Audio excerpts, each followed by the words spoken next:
सर्वांना नमस्कार, good morning. आपला व्हिडिओ खूप महत्वाचा आहे, आता काळजीपूर्वक न स्किप करता बघा आणि तुम्हाला ठरवा काय करायचंय। आता या पोलीस भरतीमधील काही महत्वाचे मुद्दे आपण आणलेला आहोत। आतापर्यंत 3 ते 4 दिवस पूर्ण महाराष्ट्रामध्ये ग्राउंड चालू आहे। आपण एक ग्राउंडचा पूर्ण आढावा घेतलाय आणि त्यानंतर सध्या परिस्थिती काय आहे आपण हे व्हिडिओ मधून आणलंय आणि मुलांची फसगत कशी होते आपण हे पण आणलेलं आहे।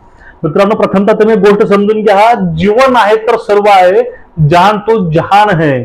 तुम्हाला वर्दी नाही भेटली तर तुम्ही नेहमी हिरो आपल्या आईवडिलांच्या नजरेमध्ये असणार आहात, ही गोष्ट लक्षात ठेवून हा व्हिडिओ बघा। आता बघा, एक पहिला मुद्दा आहे, तो मुद्दा म्हणजे एवढं परिस्थिती बघून सुद्धा एवढं वातावरण तंगीचं असताना मुलं रस्त्यावरती उतरलेली असताना शासनाला भरती घ्यायचा अट्टहास काय।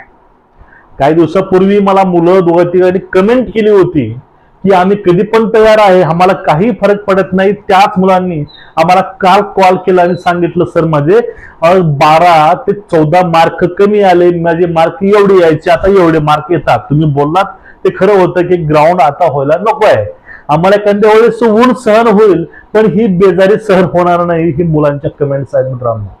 त्यामुळे अजून वेळ गेला नाही, अजूनही आंदोलन चालू आहे, फक्त त्या आंदोलनाला एक बळ द्यायचं महत्वाचं आहे आणि ते गरज आहे काळाची। आता बघा, SRPF 11 मध्ये मुलांचं ग्राउंड होतं। 19 तारखेच्या मुलांना 97 मार्क असलेल्या मुलांना मला कमेंट केली आणि त्याने मला व्हॉट्सअपला तिचं पूर्ण पाठवून दिलं की सर मला 97 मार्क हे बाळेगाव SRPF नवी मुंबई या ठिकाणी आहेत, गट क्रमांक 11 ला।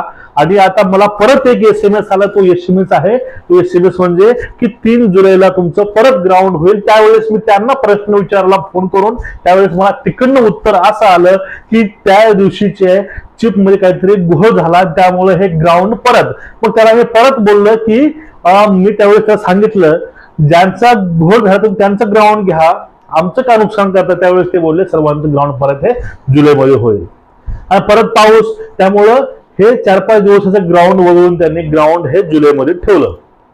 हा मुद्दा बघा, आता चिप मध्ये घोळ आहे, यामध्ये त्या मुलांचा काही दोष आहे का? नाही। अहो, गावातनं मुंबईला जायचं म्हटलं की कमीत कमी 1200-1300 रुपये खर्च होतो, ते पण ट्रेननं जायचं म्हटलं तर। आणि बसणं तर खूप बिकट प्रश्न आहे। अशी अवस्था असताना 2-2, 3-3 आपण ट्रिप मारायच्या भरतीसाठी, ह्या गोष्टी पॉसिबल नाहीत। त्यामुळं एखाद्या वेळेस शेतकऱ्याचा मुलगा ऊन सहन करेल पण हा पाऊस सहन होणार नाही, पावसाची किचकिच, वाहनाची कमतरता, यातून ते सेंटर गाठणं खूप मुश्किल होतंय। हा एक प्रश्न होता। आणि पुढचा प्रश्न असा आहे, ज्या मुलांचे ग्राउंड हे 45+ व्हायचे ते मुलं 10 ते 12 मार्कानं कमी आलेले आहेत। आता यामधील काही मुलं आपले गेल्याच्या ग्राउंडला कमेंट करून सांगा तुम्हाला मार्क कितीने कमी आलेत। क्वचितच मुलं आहेत त्यांना तेवढेच मार्क आहेत, ते पण कसे आहेत, त्या मुलांचं ग्राउंड हे त्यांनी जशी तयारी केली तसं त्यांचं ग्राउंड पडलंय त्या मुलांसाठी। काही ठिकाणी डॉक्युमेंट चेकिंग 8-9 घंटे चालते आणि ग्राउंड दुपारी होतो 4 ला त्यांची फॉलिंग टाइम असून। हा एक प्रश्न आहे। म्हणजे या ठिकाणी मार्क हे सर्वांचेच कमी होत आहेत। मार्क कमी पडले म्हणून घाबरून जाऊ नका किंवा टेन्शन मध्ये येऊ नका, कारण तुम्हाला होणार आहे, सर्वांना तेच होणार आहे, सर्वांना काही वेगळं होणार नाही। त्यामुळे तुम्ही यामध्ये जास्त डिप्रेशन मध्ये अजिबात जाऊ नका। सोलापूरला भरती करत असताना एका मुलीचा पाय मोडला होता आणि एक नांदेडचा मुलगा भरती दरम्यान त्याचा श्वास थांबल्यामुळे तो मरण पावला।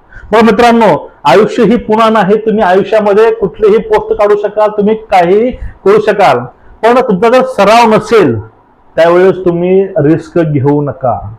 बघा, सरावाशिवाय 1600 मीटर होत नाही मित्रांनो। तुमची जी काकलूत असते, जी एक हे असते, म्हणजे आता काय करून मला पळायचंय, पळणंच आहे, ह्या गोष्टी डोक्यातनं काढून टाका। तयारी असेल तरच 1612 किंवा तुम्हाला वाटतंय त्याला जीवावरून जास्त होतंय त्यावेळेस तुम्ही स्टॉप करा, तुम्ही क्विट करा। पण आयुष्याहून किमती हे दुसरं काहीच नाही, ही गोष्ट लक्षामध्ये ठेवा। तुमच्याकडे बघून आपले आईवडील मित्रांनो जीवन जगत आहेत, आपला मुलगा म्हणून आपल्या आईवडील आपल्याकडे आस लावून बघत आहे, तुम्ही ती आस विझवायची कामं करू नका। होत नसेल स्टॉप करा, काही फरक पडणार नाही। आईवडिलासाठी मुलगा हा कायमचा हिरोच असतो, मुलगा मुलगी. त्यामुळे तुम्ही डिप्रेस होऊ नका किंवा मला थोडी चिंता ठेवू नका त्या गोष्टीविषयीची, माझं काय होईल काय होईल. आणि बघा आता पुढला मुद्दा आहे तो म्हणजे अरे शासनाला पावसाळ्यामध्ये नेमकी भरती काय घ्यायची हे अजूनही कळणार आहे. एवढी आंदोलनं चालू आहेत, मोर्चे चालू आहेत, एवढे निवेदनं देऊन एवढ्या लोकांनी फोन करून गृहमंत्री साहेबांना, तरीही भरती आताच घ्यायचा अट्टहास काय आहे. पुण्यामध्ये आंदोलन छेडलं गेलं आहे, ते आंदोलन अजूनही चालू आहे आणि तिथं रस्ता रोको होणार आहे. आणि त्याकरता पूर्ण महाराष्ट्र सपोर्ट त्यांना करत आहे, पूर्ण तरुण सपोर्ट करत आहेत. ज्या मुलांना आता अनुभव आला, जे मुलं यातून बाहेर होते या आंदोलनापासून, ते म्हणायचे की आम्ही कसं पण गावाला मारतो, त्या मुलांना मार्क कमी पडले, ती मुलं आता पुण्याला जात आहेत ही भरती थांबवा म्हणून. एकीकडे तुम्ही काम करत चला, रोजचे रोज मार्क पडत आहेत, साईडवर जाऊन तुम्ही चेक करत चला. आणि तुम्हाला काही संशय आला तुम्ही त्यावेळेस कंप्लेंट सुद्धा करू शकता.